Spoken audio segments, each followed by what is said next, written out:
I follow the same formula. You know, I write the character so beautifully, and I also narrate it in such a way they get hooked in the beginning itself. Okay. They should get excited about their character. The film, the budget, the pan-Indian film, all comes next. Okay. They should love their character. And once you feel they're hooked onto the character, they will follow you. You can make them do anything you want, they will do.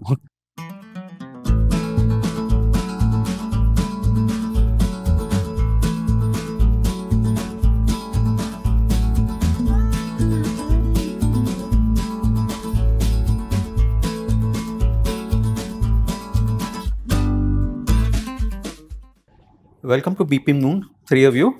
Thank you. Thank you. I'm looking into everywhere in the posters, in the trailer. The trailer is fabulous, by the way. Thank you. Thank you very much. So my first question to you, Raja, is that like the Motorcycle Diaries? I noticed the Norton in your trailer as well. Does RRR also begin as a journey of fun and adventure, then go on to tragedy and truth and finally? Motorcycle Diaries is an inspiration, but in no other way it is related. Inspiration in the sense the idea started from there. But unless I tell you it's an inspiration from Motorcycle Diaries, you wouldn't notice any similarities. Except for that, it is a fictional tale woven around real life heroes. Even the screenplay, Motorcycle is a gentle narrative. RRR is a roller coaster narrative. You will be, the emotions will toss you left, right, and center. And that's there in the trailer. Now, though this is a period drama set in the 1920s, our problems of today, social inequality and political repercussion, continue. What is your comment on that? It could have been a movie of the times if it was not a period drama. I personally feel 90% of the problems are the same from the beginning of the mankind to today, and they will remain the same for eons to come. As long as human beings remain human beings, the quest for power and few people's revolt against oppression, those will not change. They will always remain. That is the reason that we connected to the stories of freedom fighters when we were children, when you were a child, when our parents were children, and further generations to come. Those stories keep moving us. We keep connecting to those stories. Okay, Tarak, this is your fourth film with, Yeah. and your first in 14 years. Yeah. First Yeah. in 14 years? 14? After In 14 years. Yes. 14, 2007. Yeah. How has he changed as a director since Bahubali? No, I mean, Rajmouli is I feels an alien when I call him Rajmouli. I love calling him Jakanna. So Jakanna for me, I relate. He's a mirror for me.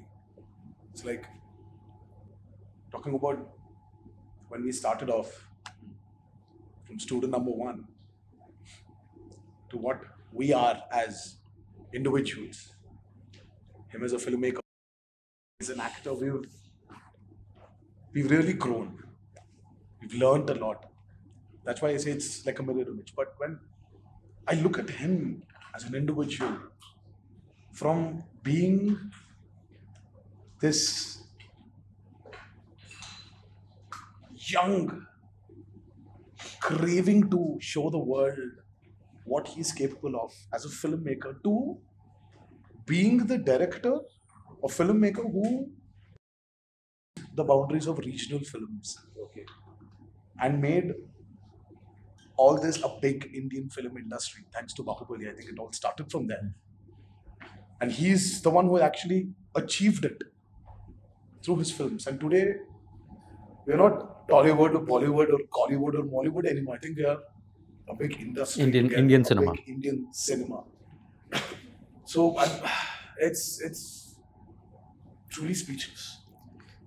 Very proud that I'm associated with him as a friend, as a family member. Truly lucky to have been associated with a filmmaker like him who has this capacity of challenging his actors. So it's a big, it's so much of feelings. You're a big fan of Ajay Devgan. I'm a big fan of Salman Khan. Not Ajay Devgan. We grew up watching his movies. He was a hero for you, but I'm sorry. Yes, he was. He was. I mean, when I spoke about it, his entry of Phool Aur Kante I was like, wow. It's like, how can somebody do this? But you don't share screen space with him in this No, film. So is that a disappointment? Yes, absolutely. Yes, it was him. So I don't know. He just didn't want us to be together. Yeah, I mean, sharing the screen space, Basically, everything depends on the as story. He always says that Ajay sir's role is the soul of RRR. So we are probably two roads which have started from there. Ram, this is your second Hindi film since Zanjeer in 2013. There was a big gap in between there. And though you have caught Salman Khan's eye, why did you not come down to Bollywood earlier? Do I have Salman Khan? You've caught his eye. He talks a lot about you. He says, but whenever he sees you, you're injured Yeah. because you work so hard. Oh, why so much gap? Also my second film in Hindi, but also my second film with him. Yeah. Probably I was waiting for my second film with him to do more films in Hindi. Absolutely. I mean, it's not important how many films we come and do in Hindi or any other language, Tamil or anything. It's the right movie. It's the right intuition you have when you hear something saying, wow, this is the movie I want to travel with and probably translate into another language. And it just happened. It can't get better than this to come back to your audience and your industry. I'm going to ask you the same question I asked him. It's your second film with him.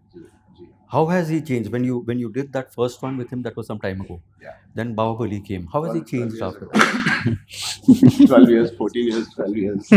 I mean, yeah, it was a beautiful journey for all of us. Coming from what Tarak saying, we all have evolved so much as people, as artists, as a director. But the way Sir has evolved as a director, as a personal journey for himself, it is so rewarding for us and for our fans to just be associated with such a man whose vision is unparalleled to any other person in international filmmaking. And for us in this age to be again working with him as an actor, my thirst is quenched. I mean, I quench my thirst with associating with him, the challenges he gives. As a person, he just not as an actor, he pushes you, but also as a person, he pushes a human ability beyond our expectations, beyond our own idea about how much we can push ourselves. And that challenge is something as an actor, I keep looking forward for. Okay. And it has always been a pleasure to work with him. He's more like a headmaster, and we are like students. So we keep learning more than an actor coming into RRR. As a student, I stepped into this film. Okay. And I've learned so much. You said that these characters are fictionalized. Fictionalized. The story is fictionalized. The characters are real. Characters are real because you talk about an undocumented period in their lives, where there are a lot of coincidences there. Yes.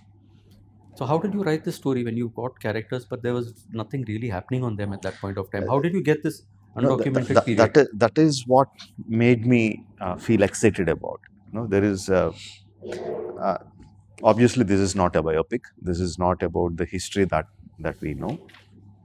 But the chance I had to explore the stories because there is a gap in their lives which no one knows about, and it falls in the same period. Such a beautiful coincidences. I thought, okay, maybe they met. They didn't meet in my real life, in my imaginative world, so that's in the world of RRR. That's your vision of that. Yes, that's my. They met. That's the wildest thought. I know, really. But he's pulled it off. Yeah. Tell me, how challenging was it for you to direct actors from Tollywood, Bollywood, and Hollywood at one time?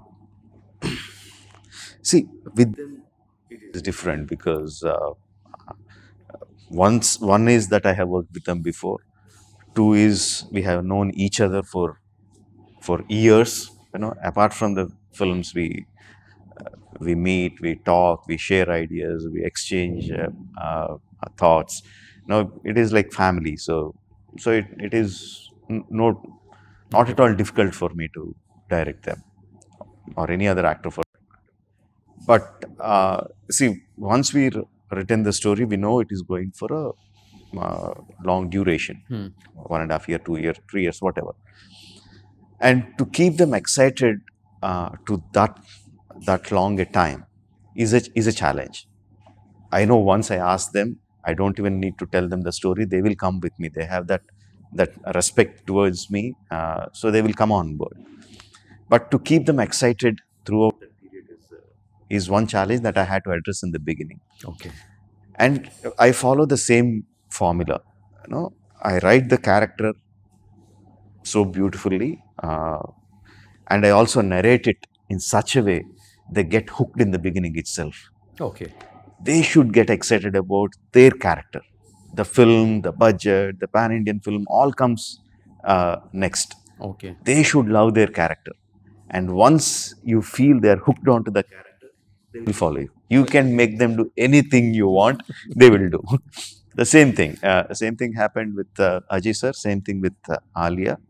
Even though they respect me, even though I know they will come for me, if I can get them hooked with their character, with the writing, they will go much beyond And than the they actors from usually can. Hollywood? Sorry? The actors from Hollywood? Hollywood, it was a regular casting call.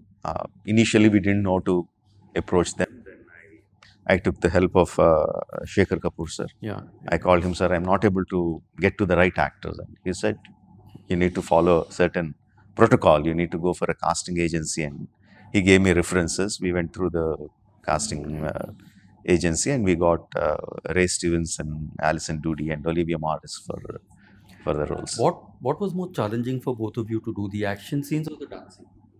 I think both equally were challenging. I know once my dad said dancing is so much more difficult than the action. Action, they have so many cuts.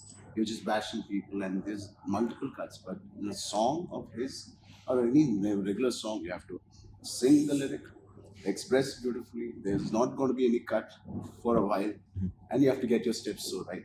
But in his, I don't see any difference between both. Both are, in fact, our dances were like action also sometimes. No, but for me, it was the actions in this movie. I think after Triple R releases on the 7th, I think he's going to up the mark. The mark is just going to go up there. Indian film action is going to be up there.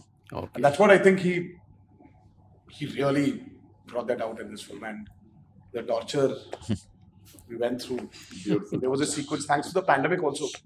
We started a night sequence in May. It was full summer, peak summer May. Or बाद में finally when we finished it, it was in winter. Wow. And then our genius man does not compromise fire and water. He was happy with the fire in winters, but it was so terrible. He was drenched in peak Was winter. drenched in water. It was like 3 degrees. I was the like, night. no. And I was 65 nights. Oh. And that's not one episode which we're talking about. There are many like that. And action was really, really, really challenging. Very. Apart from his wants of perfection in acting. There were moments when I saw Tarak's scenes, I'm like, God, I wish I had got to do this scene. It was such a beautiful scene. But when I saw the night fight with the water, I said, no, I don't want this character. That was tough. You have dubbed in Hindi Yes. for the first time, also in Kannada and Tamil for the first time? Yes. So, what are you, a linguist, or do languages come easy to you? I don't know. My mom's a Kannadiga. Uh, So Kannada was pretty easy, but we had people to guide us. We had Riyaji from Mumbai who did the lyrics as well for the movie. She guided us with Hindi. My first language is in school was Hindi, so it was pretty easy to pick it up. And Kannada again, because it was my mother tongue. it was easy. We had Mr. Varadaraj who helped us gaining perfection there. Then Tamil has always been a South Indian movie language. Okay. You can say that because film was born there. It started there. And from there, slowly, you know, it came to Tollywood, and then you had Telugu film industry, Kannada film industry. But it was basically centralized there. All the technicians were from there. Tamil is like a cinema. Yes, Tamil is like a very cinema language. For us in South. So we, you know, talking to the technicians, automatically you start perfecting it. And again, we had Mr. Madan Karki who helped us, Vijay, his associate. They've helped us, and I think, yeah, so. I was very insistent on both of them Yes. dubbing their own lines in all 4 languages. Yes, sometimes it is difficult to get the nuances of other language. Yeah. But for me, it is also equally important to get the emotion right. Okay. You know, right? And as actors, when they experienced what they were doing through the 3-4 years, they know what each and every line means. There might be a fantastic dubbing artist in the other language, but he would not know the emotion of that particular line. Yeah, I No, understand. what the actor went through. So I said, no, both of you are going to dub in all your all 4 languages, and it took some time to get the perfection. They did one full run, and I got experts from the languages to experts and also commoners to listen to the dubbing to see if anything is not right. And they did again another run like that for all 4 languages: Telugu, Tamil, Kannada, and Hindi. We still did corrections before coming for Okay. we still did. Yeah. Yeah, so yeah, I think this is the first time ever that both the lead actors dubbed for their own lines in 4 languages. Your first Hindi movie, you played a cop, and you play a cop in this as well. Yeah. Full of action, very gritty. You know, our Hindi cinema has got several iconic policemen, played by Akshay Kumar, by Salman Khan, by Ajay Devgan. Do you see yourself fitting into Rohit Shetty's kind of cop universe down the years? I can't talk for myself on that. We have to ask if Rohit sees me in those films. I mean, it's purely, it's a director's point of view. It's a director's thought and vision. I enjoyed watching all his films, and especially the cop films, including Suryavansh. But end of the day, I can't answer this for myself. The director should feel. Yeah, but I can answer for that. I can answer for that. He will fit into not just any cop, he will fit into any role that you throw at him. very Because he believes coming to the sets like a white paper. He will completely free his mind, unclutter his mind. He makes himself completely free of any kind of impressions or thoughts, everything, and he says, I'm here, you mold me in whichever way you want to. And he One does last- fit into every character, every scene that is given to him. One last question for you. After mounting 2 big canvases like Bahubali and RRR, what do you see yourself doing in the future? Will you continue to push the barrier, or will you be able to scale down? Scaling down in terms of, if you're talking in terms of budget, or if you're talking in terms of the bigness, it all depends on the story. If I get a cute, nice little story which moves me, it has to move me first, then I will go ahead and do it. But pushing myself, it has to go beyond RRR. It has to go beyond. No, even if it's a small, cute story, I have to enhance that cuteness. I have to enhance whatever the story is trying to tell to the audience. I have to enhance it. That I will keep pushing myself. Yeah, he spent 30 crore on a fly. That's the enhancement we do. He can't settle for this. No, I don't know. I don't believe in him. I don't see him like that. Even I don't see that. That's why I asked you. Thank you, gentlemen, for your time. Thank you, Good luck thank you with this so much. movie. Thank you so much. Thank you.